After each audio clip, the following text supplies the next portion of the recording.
Hello दोस्तों, कैसे हैं आप सब लोग। उम्मीद करता हूं काफ़ी अच्छे होंगे। तो दोस्तों, क्रॉस लिमिटेड का आईपीओ और टॉलिंस टायर्स का आईपीओ, इन दोनों आईपीओ की कल की तारीख मतलब 16 सितंबर मंडे को लिस्टिंग है। तो लिस्टिंग डे पर स्ट्रैटेजी क्या होनी चाहिए, इसको होल्ड करें या सेल करके एग्जिट हो जाना चाहिए, वो हम जानेंगे इस वीडियो के अंदर। और दोनों ही आईपीओ की साथ में हम लिस्टिंग डे स्ट्रैटेजी जानेंगे।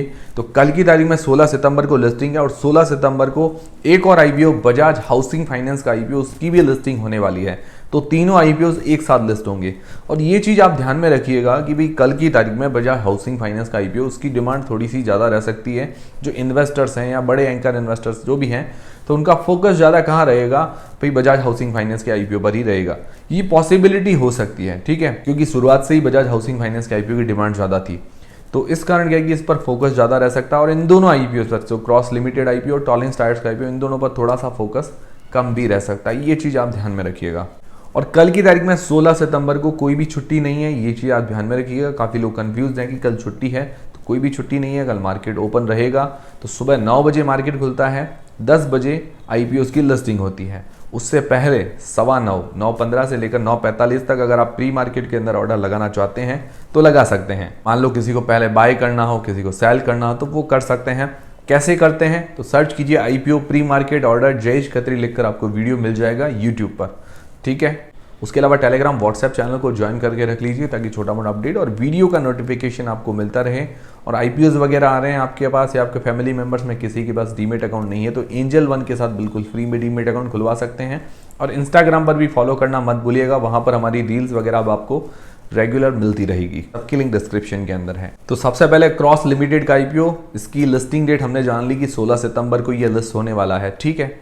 और इसकी लिस्टिंग नॉर्मल होने वाली है, मतलब नॉर्मल जो लिस्टिंग होती है, डिलीवरी इंट्राडे दोनों ही ट्रेड ले सकते हैं। एक तो होता है T2D trade, to trade segment के अंदर इंट्राडे ट्रेडिंग नहीं होती है और उसके अंदर 5% के सर्किट लगते हैं। तो इसके अंदर ऐसा कुछ नहीं है, क्योंकि इसका इश्यू साइज वगैरह ठीक है और मार्केट कैप वगैरह भी ठीक है। तो ज़्यादा छोटी कंपनी नहीं है, इस कारण ज़्यादा रिस्क नहीं है, इस कारण इस पर 5% का सर्किट वगैरह नहीं लगेगा, ठीक है। ये सारी चीज़ें क्लियर हैं। अब दोस्तों जानते हैं इसकी अंदाजन लिस्टिंग प्राइस क्या हो सकती है, मतलब ये कितने पे लिस्ट हो सकता है अंदाजन। तो इसकी अलॉटमेंट प्राइस जो हमें अलॉट हुआ है 240 रुपये के आसपास, 240 रुपये के आसपास ये हमें अलॉट हुआ है। इसकी जो जीएमपी चल रही है 20 से 25 रुपये के आसपास, ठीक है। हम 20 रुपये भी मान के चलते तो 260 रुपये के आसपास अंदाजन जीएमपी के अनुसार लिस्टिंग हो सकती है। और हम अगर रेंज लेके चले, मान लो मार्केट थोड़ा बहुत ऊपर नीचे रहता है, रह सकता है 250 से 270 रुपये के बीच में लिस्टिंग होने की संभावना है। अगर मार्केट नॉर्मल रहता है तो इसकी लिस्टिंग इस प्रकार से हो सकती है।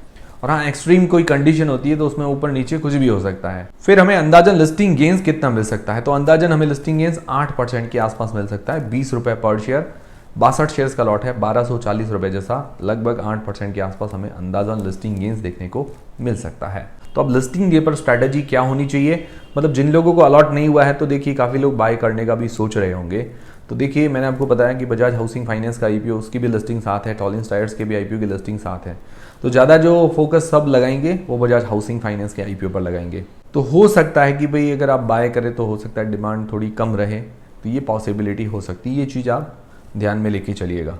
तो जिन लोगों ने लिस्टिंग गेंस के हिसाब से सबसे पहले अप्लाई किया, तो देखिए अगर आपने शॉर्ट टर्म के लिए अप्लाई किया तो लिस्टिंग गेंस लेकर एग्जिट होना बढ़िया स्ट्रैटेजी है। बाकी डिसीजन आपको अपनी रिस्क, अपना एनालिसिस लगा के बनाना है।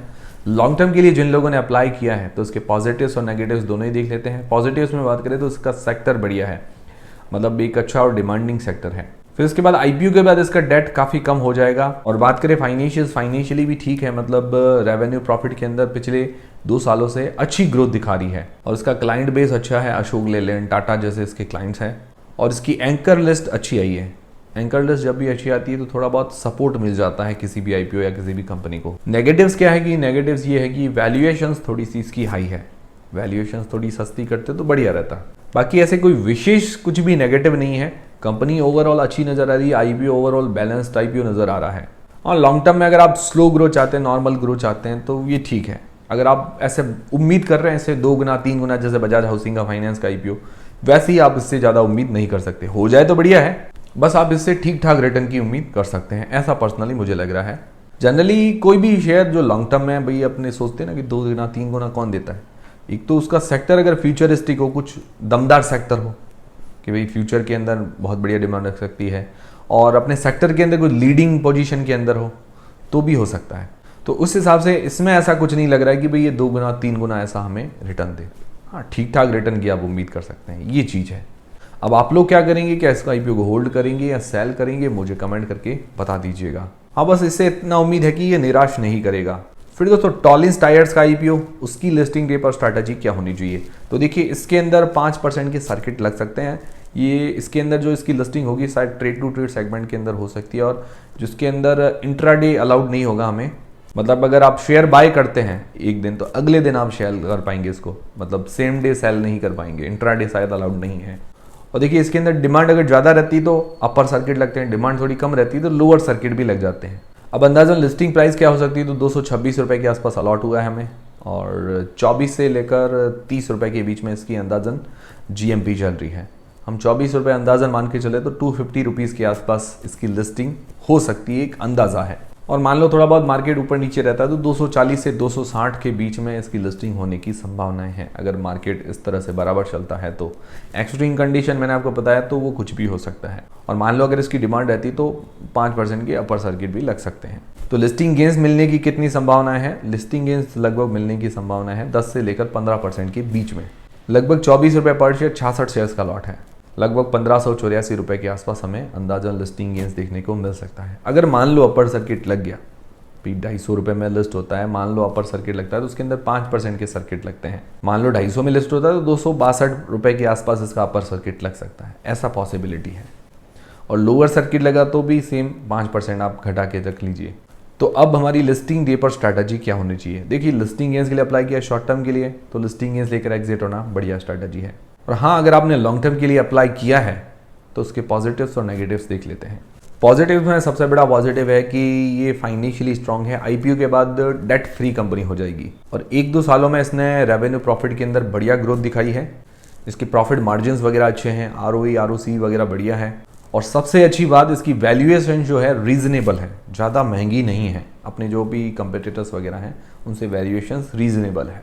नेगेटिव्स क्या है कि नेगेटिव्स विशेष तो कुछ नहीं है, बट ये सेक्टर हाईली कम्पिटिटिव है, छोटी मोटी काफ़ी सारी कंपनीज है, लिस्टेड भी अनलिस्टेड भी कंपनीज खूब है इस सेक्टर के। जो टायर है या टायर रीट्रेडिंग करती, टायर जो वापस बनाती है, उसके अंदर काफ़ी सारी कंपनीज है। मैंने आपको बताया मेरे शहर के अंदर भी 2-3 ऐसे बड़े डीलर हैं, वो इस प्रकार का काम करते हैं। बाकी उसके अलावा कंपनी में कोई विशेष ऐसा नेगेटिव नहीं आ रहा है, बैलेंस कंपनी, अच्छी कंपनी नज़र आ रही है, या अच्छा आईपीओ नज़र आ रहा है। सेक्टर वाइज देखे तो क्रॉस लिमिटेड का सेक्टर अच्छा है, बाकी ओवरऑल आईपीओ या कंपनी वाइज देखे तो टॉलिंस टायर्स अच्छी नजर आ रही है। की बार डेट, क्योंकि आईपीओ के बाद डेट भी चुका रही है, वैल्यूएशंस भी रीजनेबल है, तो ये चीज़ें अच्छी है टॉलिंस के अंदर। और बाकी चीज़ ये कि अगर आप टॉलिंस टायर्स को भी लॉन्ग टर्म में रखते हैं तो ठीक ठाक रिटर्न की उम्मीद कर सकते हैं। या भाई आप सोच रहे हैं 2 गुना 3 गुना, तो वो जरूरी नहीं है कि मिले ही मिले, क्योंकि देखिए लॉन्ग टर्म में वही कंपनीज चलती है जहाँ पर लोग इंटरेस्ट जताते हैं। इन्वेस्टर्स जो बड़े बड़े वो इंटरेस्ट जताते हैं, वो कहाँ जताएंगे, जहाँ जो सेक्टर फ्यूचरिस्टिक हो, जिसकी ऑर्डर बुक बढ़िया हो, अपने सेक्टर के अंदर लीडिंग हो, ऐसी कंपनीज के पीछे जो बड़े इन्वेस्टर्स जाते हैं। बड़े इन्वेस्टर्स फिर जहाँ जाते हैं, जहाँ फ्लो आता है, वहीं शेयर के अंदर तेजी देखने को मिलती है, ये चीज़ होती है। तो ये चीज़ आप दिमाग में रखिएगा। अब आप लोग क्या करेंगे, इसको होल्ड करेंगे सेल, मुझे कमेंट करके बता दीजिएगा। वीडियो देखने के बाद अगर आपकी हेल्प हुई है तो वीडियो को एक लाइक जरूर करें, चैनल को सब्सक्राइब कर लें। टेलीग्राम, व्हाट्सएप चैनल, फ्री में डीमेट अकाउंट, इंस्टाग्राम, सबके लिंक डिस्क्रिप्शन के अंदर है। मिलते हैं दोस्तों अगले वीडियो के अंदर।